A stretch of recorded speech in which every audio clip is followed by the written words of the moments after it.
भरद्वाज मुनि प्रयाग में बसते हैं। उनका श्री राम जी के चरणों में अत्यंत प्रेम है। वे तपस्वी, निगृहित चित्त, जितेंद्रिय, दया के निधान और परमार्थ के मार्ग में बड़े ही चतुर हैं। माघ में जब सूर्य मकर राशि पर जाते हैं तब सब लोग तीर्थराज प्रयाग को आते हैं। देवता, दैत्य, किन्नर और मनुष्य के समूह सब आदरपूर्वक त्रिवेणी में स्नान करते हैं। श्री वेणी माधव जी के चरण कमलों को पूजते हैं और अक्षय वट का स्पर्श कर उनके शरीर पुलकित होते हैं। भरद्वाज जी का आश्रम बहुत ही पवित्र, परम रमणीय और श्रेष्ठ मुनियों के मन को भाने वाला है। तीर्थराज प्रयाग में जो स्नान करने जाते हैं उन ऋषि मुनियों का समाज वहाँ भरद्वाज के आश्रम में जुटता है।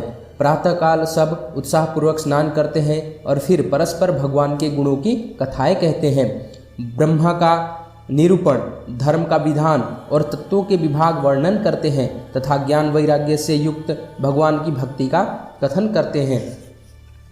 इसी प्रकार माघ के महीने भर स्नान करते हैं और फिर सब अपने अपने आश्रमों को चले जाते हैं। हर साल वहाँ इसी तरह बड़ा आनंद होता है। मकर में स्नान करके मुनिगण चले जाते हैं। एक बार पूरे मकर भर स्नान करके सब मुनीश्वर अपने अपने आश्रमों को लौट गए। परम ज्ञानी याज्ञवल्क्य मुनि को चरण पकड़कर भरद्वाज जी ने रख लिया। आदरपूर्वक उनके चरण कमल धोए और बड़े ही पवित्र आसन पर उन्हें बैठाया। पूजा करके मुनि याज्ञवल्क्य जी के सुयश का वर्णन किया और फिर अत्यंत पवित्र और कोमल वाणी से बोले, हे नाथ, मेरे मन में एक बड़ा संदेह है। वेदों का तत्व सब आपकी मुट्ठी में है, पर उस संदेह को कहते हुए मुझे भय और लाज आती है। भय इसलिए कि कहीं आप यह न समझे कि मेरी परीक्षा ले रहा है। लाज इसलिए कि इतनी आयु बीत गई, अब तक ज्ञान न हुआ, और यदि नहीं कहता तो बड़ी हानि होती है क्योंकि अज्ञानी बना रहता हूँ। हे प्रभु, संत लोग ऐसी नीति कहते हैं और वेद पुराण तथा मुनिजन भी यही बतलाते हैं कि गुरु के साथ छिपाव करने से हृदय में निर्मल ज्ञान नहीं होता। यही सोचकर मैं अपना अज्ञान प्रकट करता हूँ। हे नाथ, सेवक पर कृपा करके इस अज्ञान का नाश कीजिए। संतों, पुराणों और उपनिषदों ने राम नाम के असीम प्रभाव का गान किया है। कल्याण स्वरूप ज्ञान और गुणों की राशि अविनाशी भगवान शंभु निरंतर राम नाम का जप करते रहते हैं। संसार में 4 जाति के जीव है। काशी में मरने से सभी परम पद को प्राप्त करते हैं। हे मुनिराज, वहाँ भी राम नाम की ही महिमा है, क्योंकि शिवजी महाराज दया करके काशी में मरने वाले जीव को राम नाम का ही उपदेश करते हैं। इसी से उनको परम पद मिलता है। हे प्रभु, मैं आपसे पूछता हूँ कि वे राम कौन हैं? हे कृपा निधान, मुझे समझाकर कहिए। एक राम तो अवध नरेश दशरथ जी के कुमार है। उनका चरित्र सारा संसार जानता है। उन्होंने स्त्री के विरह में अपार दुख उठाया और क्रोध आने पर युद्ध में रावण को मार डाला। हे प्रभु, वही राम है या और कोई दूसरे हैं जिनको शिवजी जपते हैं? आप सत्य के धाम हैं और सब कुछ जानते हैं, ज्ञान विचार कर कहिए। हे नाथ, जिस प्रकार से मेरा यह भारी भ्रम मिट जाए, आप वही कथा विस्तार पूर्वक कहिए। इस पर याज्ञवल्क्य जी मुस्कुराकर बोले, श्री रघुनाथ जी की प्रभुता को तुम जानते हो। तुम मन, वचन और कर्म से श्री राम जी के भक्त हो। तुम्हारी चतुराई को मैं जान गया। तुम श्री राम जी के रहस्यमय गुणों को सुनना चाहते हो। इसी से तुमने ऐसा प्रश्न किया है मानो बड़े ही मूढ़ हो। हे तात, तुम आदरपूर्वक मन लगाकर सुनो। मैं श्री राम जी की सुंदर कथा कहता हूँ। बड़ा भारी अज्ञान विशाल महिषासुर है और श्री राम जी की कथा उसे नष्ट कर देने वाली भयंकर काली जी है। श्री राम जी की कथा चंद्रमा की किरणों के समान है, जिसे संत रूप चकोर सदा पान करते हैं। ऐसा ही संदेह पार्वती जी ने किया था। तब महादेव जी ने विस्तार से उसका उत्तर दिया था। अब मैं अपने बुद्धि के अनुसार वही उमा और शिव जी का संवाद कहता हूँ। वह जिस समय और जिस हेतु से हुआ उसे, हे मुनि, तुम सुनो, तुम्हारा विषाद मिट जाएगा। एक बार त्रेता युग में शिव जी अगस्त्य ऋषि के पास गए। उनके साथ जगजननी भवानी सती जी भी थी। ऋषि ने संपूर्ण जगत के ईश्वर जानकर उनका पूजन किया।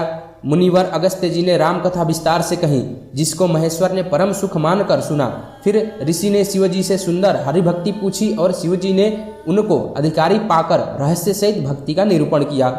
श्री रघुनाथ जी के गुणों की कथाएं कहते सुनते कुछ दिनों तक शिवजी वहां रहे। फिर मुनि से विदा मांगकर शिवजी दक्ष कुमार शेती जी के साथ कैलाश को चले। उन्हीं दिनों पृथ्वी का भार उतारने के लिए श्री हरि ने रघुवंश में अवतार लिया था। वे अविनाशी भगवान उस समय पिता के वचन से राज्य का त्याग करके तपस्वी या साधु वेश में दंडक वन में विचर रहे थे। शिवजी हृदय में विचारते जा रहे थे कि भगवान के दर्शन मुझे किस प्रकार हो। प्रभु ने गुप्त रूप से अवतार लिया है, मेरे जाने से सब लोग जान जाएंगे। श्री शंकर जी के हृदय में इस बात को लेकर बड़ी खलबली उत्पन्न हो गई, परंतु सती जी इस भेद को नहीं जानती थी। तुलसीदास जी कहते हैं कि शिवजी के मन में भेद खुलने का डर था, परंतु दर्शन के लोभ से उनके नेत्र ललचा रहे थे। रावण ने ब्रह्मा जी से अपनी मृत्यु मनुष्य के हाथ से मांगी थी। ब्रह्मा जी के वचनों को प्रभु सत्य करना चाहते थे। मैं जो पास नहीं जाता हूँ तो बड़ा पछतावा रह जाएगा, इस प्रकार शिवजी विचार करते थे, परंतु कोई भी युक्ति ठीक न बैठती थी। इस प्रकार महादेव जी चिंता के वश हो गए।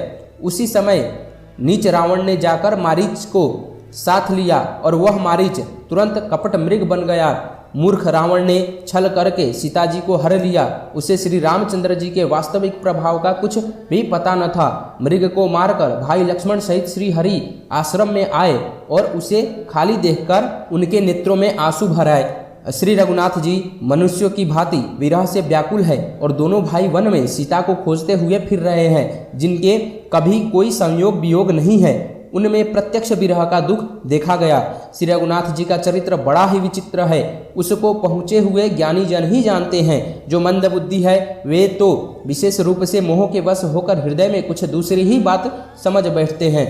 श्री शिवजी ने उसी अवसर पर श्री राम जी को देखा और उनके हृदय में बहुत भारी आनंद उत्पन्न हुआ। उन शोभा के समुद्र श्री रामचंद्र जी को शिवजी ने नेत्र भर कर देखा, परंतु अवसर ठीक न जानकर परिचय नहीं किया। जगत के पवित्र करने वाले सच्चिदानंद की जय हो, इस प्रकार कहकर कामदेव का नाश करने वाले श्री शिवजी चल पड़े। कृपा निधान शिवजी बार बार आनंद से पुलकित होते हुए सती जी के साथ चले जा रहे थे। सती जी ने शंकर जी की वह दशा देखी तो उनके मन में बड़ा संदेह उत्पन्न हो गया। वे मन ही मन कहने लगी कि शंकर जी की सारा जगत वंदना करता है, वे जगत के ईश्वर है। देवता मनुष्य मुनि सब उनके प्रति सिर नवाते हैं।